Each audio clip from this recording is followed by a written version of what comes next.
Hi guys, Namaste. It is that time of the year that we celebrate Diwali, and most certainly it's my favorite festival.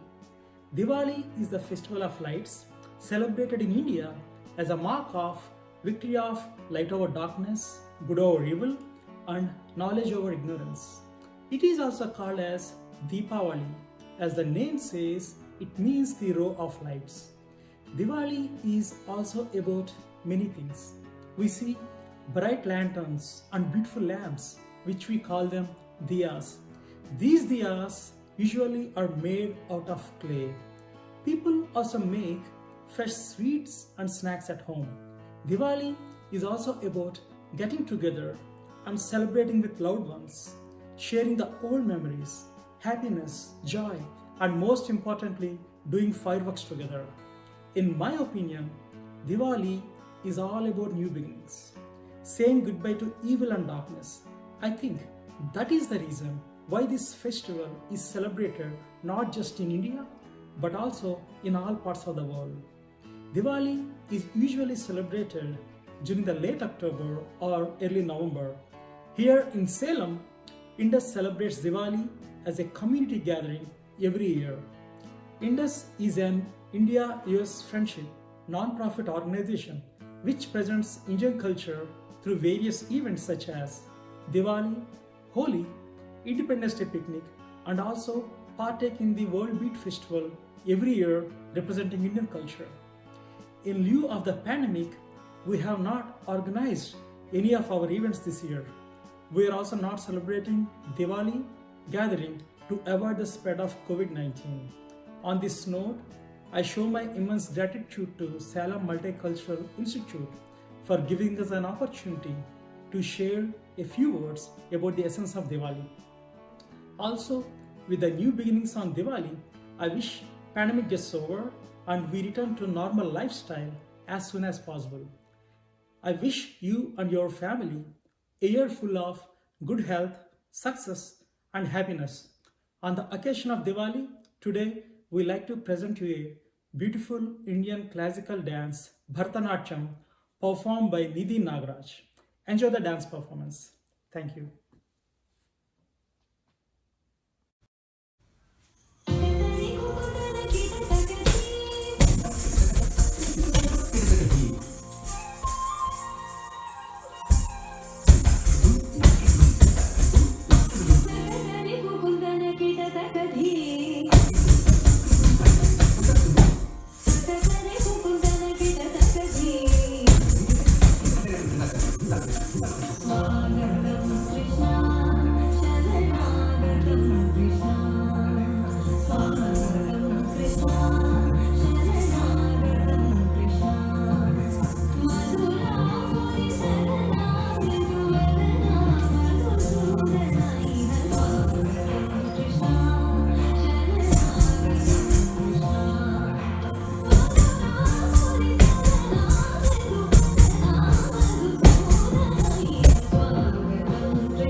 India is one of the most diverse countries that I know. There are 28 states in India. How one small country can have that many religions and that many cultures and that many languages.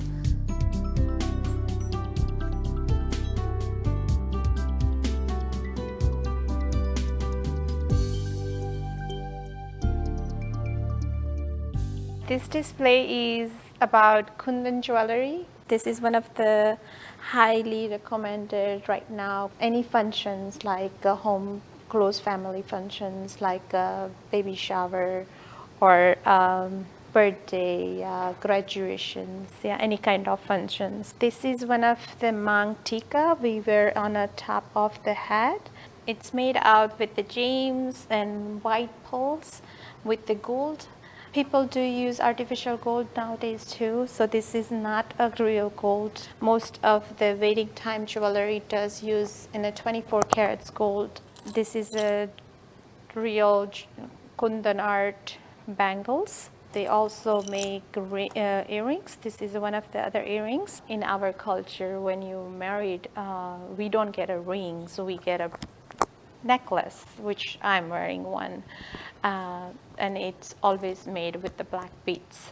When you are married, you have to wear necklace, earrings. Old time, they just used to have it red colored dots. If they're using black colored dots, means they're widow or not married or something like that. They use it in a dresses too.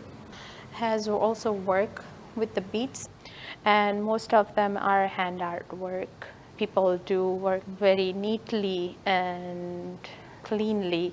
If you wanted to ever see, you can go on a YouTube and see that artwork or Google it. So I'm going to show you how to wear Indian sari. The sari is 5 yard long, and it's so many different ways we can wrap it. I wanted to show you this is a sari's pallu we call. That sari has a design only in the front side of the sari. It's where the sari ends, and the type of this sari is called bandhani sari. It's a very famous in the state of Gujarat in India. It's hand art. Same way they do it in the tie-dyes, but if you can see how unique design they did on hand artwork and with the beads on it. So I'm gonna show you how to tie this sari. To wear sari, you need sari, blouse, and we call petticoat. Blouse usually match with the end of the sari's part of it. Since this is whole one color sari, they just use one color blouse, and they use yellow tie-dye things in there, and they just use the border of embroidery on it. So you started wrapping this one by putting underneath the petticoat you stuck in.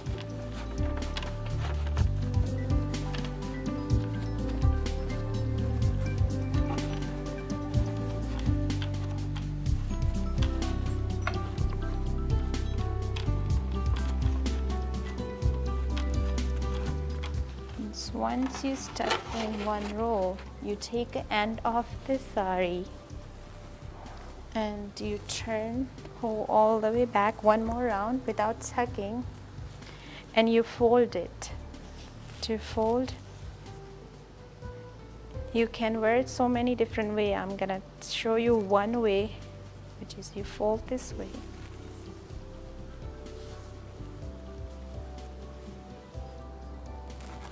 And you put it on the shoulder right here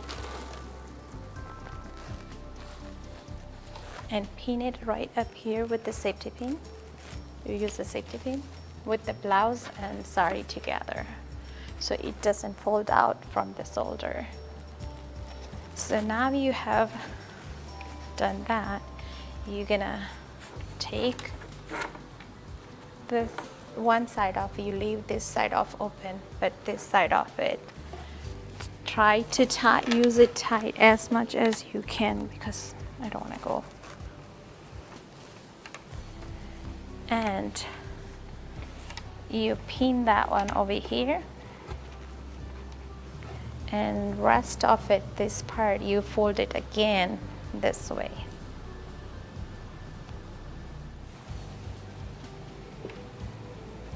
And you have to stuck it in. And this is a tradition's way to wear Indian sari. You can also wear so many different ways. New fashion is like to leave the pallu, which is, they just do it this way.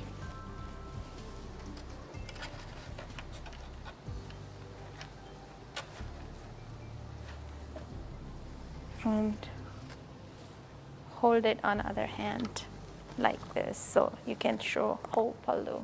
If it's too long and hard to carry it over, you just put one more strips over here and leave it as it is.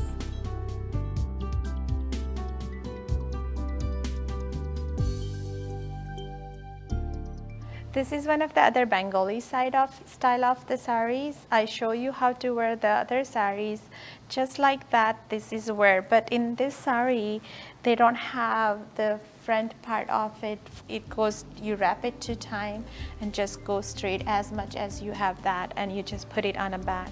When you get the end of the sari style corner, what they do, they tie their house key, their locker keys, and so they don't lose it, because they're housewife and they work really hard, so they don't forget where they put their keys. Most of the people in Kolkata, like women, wear this type of sari, and in their traditions, wedding, they wear white sari with the red border on it. So this is metal artwork. It's a handmade. There is a state called Raipur. They first make it with this sand. They bake it in the oven. After that, they turn it to in a metal. Right now, I'm going to talk about western side of India, which is called state name Gujarat. I'm talking about the style of Gujarat. So they're wearing sari, a little bit different than what I showed previously, wearing a traditional outfit. This is one of the traditional Gujarati outfit. Most of the villages, they wear this way, dresses, sari. It's a half sari, it's not a full sari. This is probably 1.5 yard sari. And we call Chaniya Choli. So this is a tradition a man wears in villages in India. Nowadays is modernized, so people do wear pant, shirt, or t-shirt or short, but old generations, they still wear this kind of outfit. Bangles are sort of rigid bracelets that women wear in India, and they are made of different materials: plastic, wooden, glass. For the rich, it is a symbol of prosperity because they wear bracelets made of, or the bangles made of gold or diamond. These are plastic. This is kind of aluminum, and these are glass bangles. Meenakari is a Persian art of fusing colors with the metal surfaces. This art was brought to Varanasi in the early 17th century by the Persian rulers in the Mughal era. It's mostly done on gold surface and gold foil. The colors that you see are they are kind of gel. It's found in 3 forms, which is Ekrang Khula Meena, which is done only like in a single color, and Pachrangi Meena, which is like in 5 colors. And the 5 colors are red, blue, green, yellow, and purple. And then the last one is the Gulabi Meena, which is inspired by the pink blush of the roses. And pink is the dominant color in this form of Meenakari.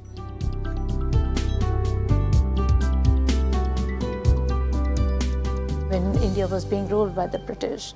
Thousands of men and women left the country and migrated to other different countries, for example, England, Canada, America, and most of people, when they came to America, they settled in the Northwest. What you see here is the imaginative landscape of the settlement of early Punjabis along Columbia River. Many of them settled in Astoria, and most of them worked in Hammond lumber mill. The very famous revolutionary party called the Ghadar movement.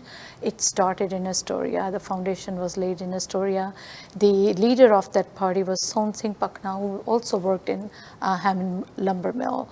And these guys, they stayed here, and because also in India they could not get together because of the curfews imposed by the British government. So here they had the freedom to plan the freedom of their motherland. So they connected with people all across, even to San Francisco, Stockton, San Francisco. And so this huge organization formed called the Ghadar Party, which in English means the Revolutionary Party. That actually was the spurring, I should say, movement that started all of this Freedom of India movement. And that was really important in Indian history, is still very important in Indian history.